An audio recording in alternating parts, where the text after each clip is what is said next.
I give you Michigan and potentially the Wolverines earning another top 10 class under Sharon Moore. Under Jim Harbaugh, Michigan recruiting was not exactly known to be a high point of the Wolverine program. In Ann Arbor, there was development, there was translation from college performance to NFL performance, there was winning Big Ten championships, winning a national championship, there were scandals. What there wasn't a lot of was elite recruiting. Right now, Michigan is at a point where we could see some elite recruiting from the Wolverines. Last year's class was borderline elite. It was top 6. You signed the number 1 player in the country almost unanimously. You signed elite offensive tackles. You kept signing great players on defense. This class isn't quite as good, but Michigan already has a 5-star in Carter Meadows at edge, and they're looking to add another in running back Savion Hiter, who's down to Michigan and Tennessee, and he will commit tomorrow morning, at the time of this recording and live at least. Michigan's class is almost finished. However, with 21 commits and an average player rating of a 91.05, Michigan has the 11th best class, and almost 70%, 2/3 specifically of their class, are made up of blue chip players, 4-star or 5-star players. And their average rating per recruit right now is a mid-level 4-star. That's pretty good. Really, the highest average you can earn per recruit in a class, realistically, is high-level 4-star. And that is what Oregon and LSU have right now. That is what Georgia and Texas have had in years past. Texas, if you didn't count their special teams players, would have that right now. Before we resume this segment, please take a few seconds of your time to make sure you have liked the video, subscribe to the channel, hit the notification bell for the channel and for any team podcasts and playlists linked in the description, and also comment your thoughts down below in the comment section and join my Discord server via the description. All of those things I just asked you to do are completely free, and they sign you up for things related to my channel, or they don't sign you up for anything. No cost to you, and all the benefit to you because we release daily college football content here on College Football with Sam. If you want to support the channel monetarily, sign up for a YouTube membership or check any other links in the description for my merchandise store and Patreon page. Thank you very much, and let's get back to the segment. Michigan's class is almost finished. They don't have a strong running back class. They didn't have that last year either. Getting Haidider would be huge to ensure that they have a high ceiling, projected future NFL running back who can be developed in-house so they don't have to rely on the portal such as they did for this season, where they got John Volker from the FCS as really a backup reserve running back. More importantly, they had to pay big for Justice Haynes to get him from the portal. This is going to be a pretty big commitment. Tennessee right now has the 10th best class. If Tennessee earns the commitment of Haidider, they'll probably pass Ohio State, leapfrog them. Ohio State will drop to 10th. Michigan probably wouldn't pass Ohio State in recruiting, but Ohio State's technically in that Final Four for Haidider, so it'd be a needed PR win for Michigan over Ohio State, keep the pressure on the Buckeyes, and it would also be a huge win for Michigan as it would make the class overall more complete. I want to turn to Nebraska. So Nebraska got the commitment of 5-star safety Tory Pittman III from the 2027 class. They now have 2 top 100 players in the 2027 class, the Cornhuskers do. Safety Tory Pittman III and quarterback Trey Taylor. Taylor is from Illinois. He's been very heavy-handed in recruiting for the 2027 Nebraska class, and Tory Pittman is the top player in the state of Nebraska. So this past cycle, Nebraska didn't earn many commitments from their own home state. Nebraska high school football isn't amazing, but typically it is tradition for Nebraska to earn in-state commitments to bolster their depth, at least. And they're known to have traditionally an elite walk-on program. Well, the walk-on in college football is sadly dying, and Rule wants to make Nebraska national power again. So things have changed. And I think a consequence of that, in part, along with relying on the portal, on top of Nebraska still not quite returning to that top 25 level means the 2026 class has been pretty mediocre so far.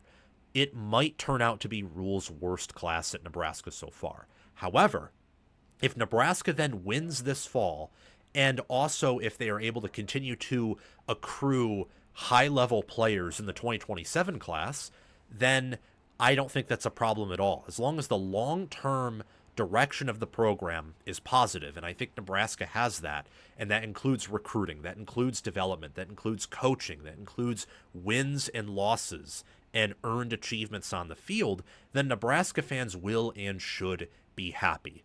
I love the long-term outlook right now. And the 2026 class, look, it's ranked 72nd with 12 commits. Its average rating per recruit's an 88, so a high-level 3-star. And only about 17% of their commits are blue chippers. That's pretty bad. But you have 2 top 100 players in the 2027 class, and they're in the running for some other top 100 players too. I think that this class is a tactical valley for Nebraska, the 2026 class. They like their 2027 class more. They believe that the 2025 team can win and have success and also set up an even better 2026 team. That momentum, plus strategically placing your resources, because no one has unlimited resources, not even Texas, not even Oregon or Texas Tech, and Nebraska's fewer resources than them, so they have to delegate those resources. I think that Nebraska is going to have a very strong 2027 recruiting class. Now looking at Ohio State. So the Buckeyes are in on a few more top-level players. Center, interior offensive lineman Darius Gray. Technically, they're in on running back Savion Hiter, but they're not expected to earn his services. And you also have to look at Braylon Womack, who I think they are in on the most. He was originally crystal balled to Ohio State by 24/7 Sports staff. Now he's received a crystal ball by Steve Wiltfong to go to Auburn. Now, Ohio State's class started out very strong, but really ever since, I would say, the spring, it seems like this class has lost momentum. And I don't know if these are true. A lot of this is rumors, a lot of it's hearsay, but this has been the talk about Ohio State for much of this class, is that they are not paying good players to come to their school. The commitments they already have, I speculate, are receiving less than their market value would dictate. And they are taking the cut mainly because of a coach like Brian Hartline, who really, if you are good and you want to do the work and you are committed to being developed and being coached, and you are coached by Brian Hartline, you will play in the NFL. So opportunity cost and economics say, yeah, it's worth going to Ohio State to be coached by Brian Hartline as a wide receiver and taking the cut, because in the long term you will earn several millions more dollars than if you don't. However, you can't say that with other positions in Ohio State. You can't.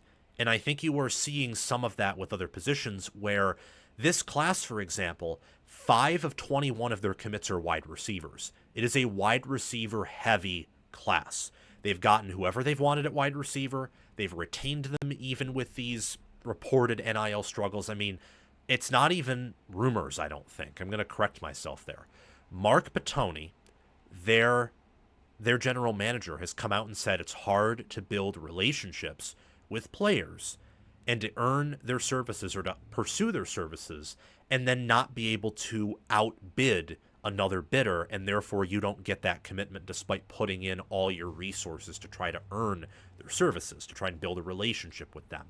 That is code for, we can't outpay schools that are desperate or that just straight up have the resources to pay everyone on their roster, and therefore they can pay a high schooler large amounts of money and it won't cause locker room issues.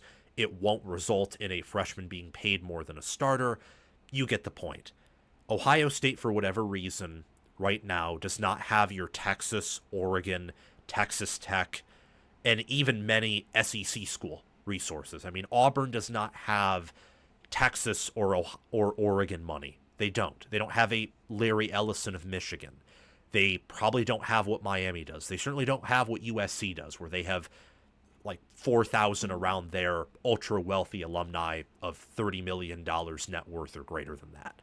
Auburn doesn't have that. And yet Auburn might outbid Ohio State for a safety that I would say Ohio State wants and needs to have, because Womack is that good.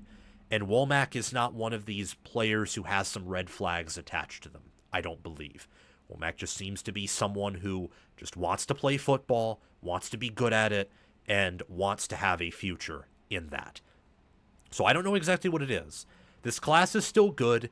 I wouldn't be worried about Ohio State long-term unless these struggles continue. They have the 9th ranked class with 21 commits, an average player rating of a 92.26, which is a mid-level 4-star. That's pretty damn good.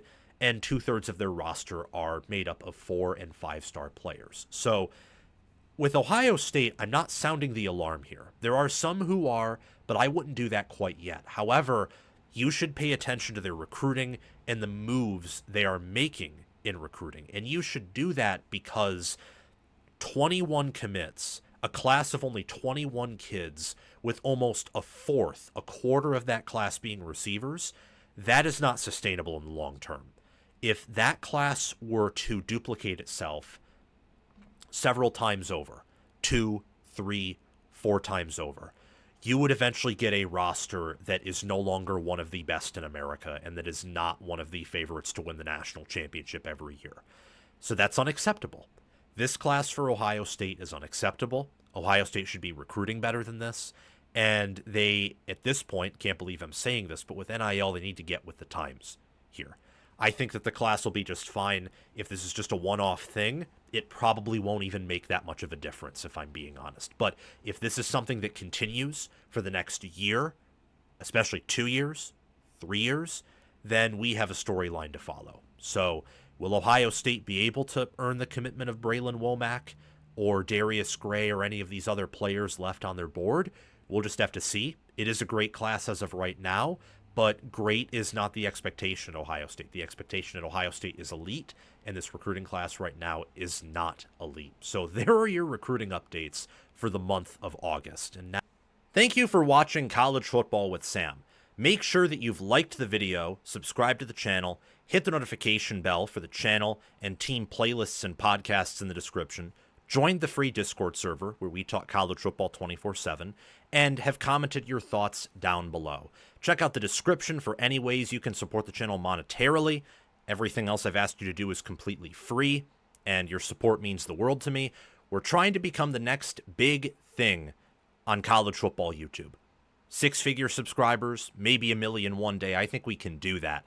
And also check out any videos or playlists, anything in these columns right here, where there will be videos and playlists. Yeah, you get the point. Have a fantastic day, and I will see you in the next one.